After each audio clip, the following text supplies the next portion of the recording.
how can I manage my overwhelm while also staying informed in a healthy way? Hi, I'm Brett, the Audi Boss. I take a strengths-based approach to autism and ADHD in the workplace. On this channel, I talk a lot about overwhelm and ADHD and autism. Today, I'm taking a little side path to talk about just how much overwhelm I'm feeling in the world. In these last couple of weeks, my overwhelm has been going through the roof. And earlier today, I had therapy, so I'm going to verbal process that therapy session with you. Before doing what I do now, I am a former recovering journalist. And one of the things I can tell you specifically from my experience is that no one is supposed to take the news the way, say, a journalist takes the news. Unfiltered, raw, just like a flood of information coming at you at once. And that's on a normal news day. In this particular time that we're living in, taking it all in like this at the relentless approach of nature that is coming at you is specifically designed to make you feel overwhelmed. It's all too much and to sort of chip away at our emotions and our feelings. Also, as a former journalist, let me tell you this. Avoid punditry. Avoid having the news on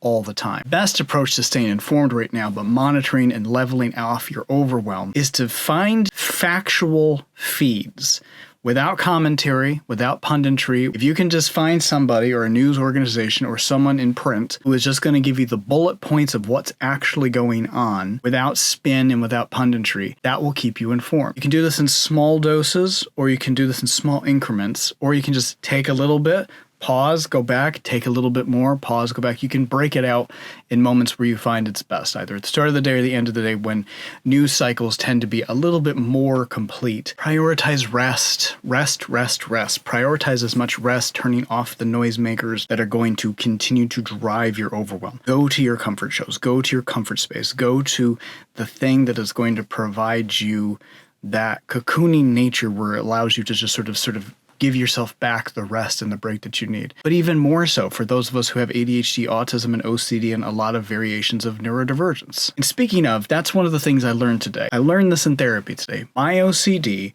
will flare up more and become more active and become more engaged when there are more tumultuous times, less routine, more chaos in the air.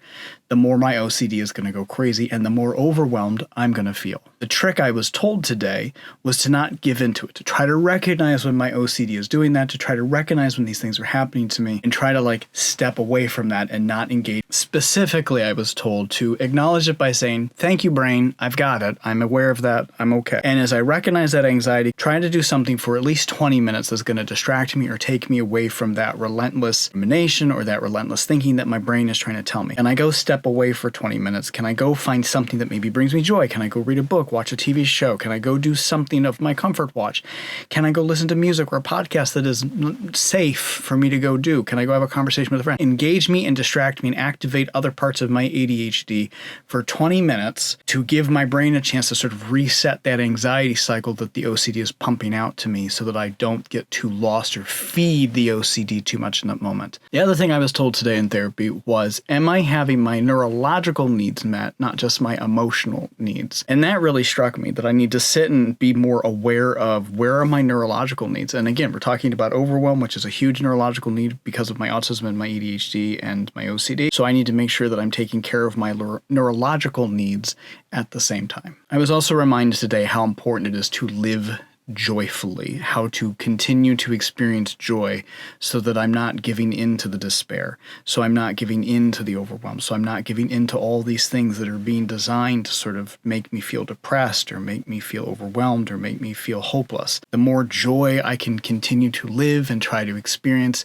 in the many different ways, especially queer joy, are ways that I can kind of continue to thrive and continue to push back against the narratives designed to make me feel depressed and hopeless. And one of those things that I think about is, how can I contribute to my art? How can I create art? How can I do something to create something in the world? How can I help somebody else?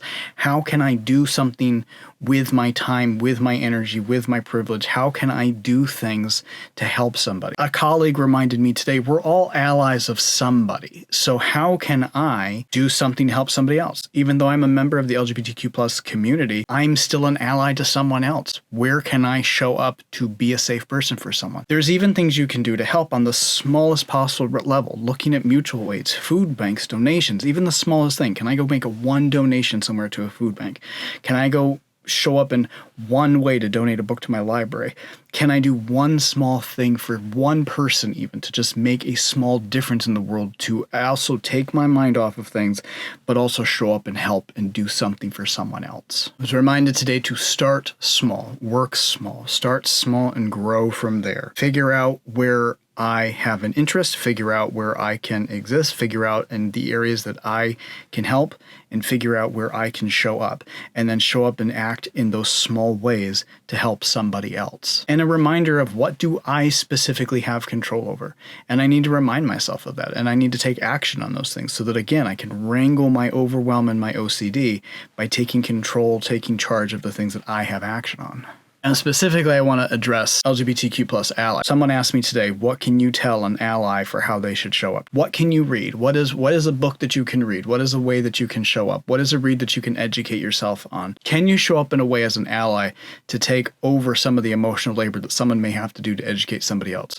How can you as an ally step up, step in to sort of help share that burden, share the load, share the emotional labor load so that you can do something so that someone else can get a break? Is that a way that you can step up? If that's not a way that you can step up, how can you educate yourself? How can you show up and do more for yourself to become a stronger, better ally? Since we're all an ally to somebody, what can we do in that space with our own learning and our own growth to see what change we can bring into the world? But again, the biggest thing when it comes down to overwhelm is finding ways to rest and giving yourself the permission to rest and making sure that you take care of you. You're the only one ultimately that can take care of you. And the more you can do that for yourself, even rest itself is a form of resistance. Even rest itself is a form of just existing and giving yourself back things that you need. I'm Brett the AuDHD. I hope some of this information was helpful. Please like and subscribe. It really does help the channel grow. Usually I talk about ADHD and autism in the workplace, but today I decided to take a little bit of a side path to just talk about how I'm showing up in the world today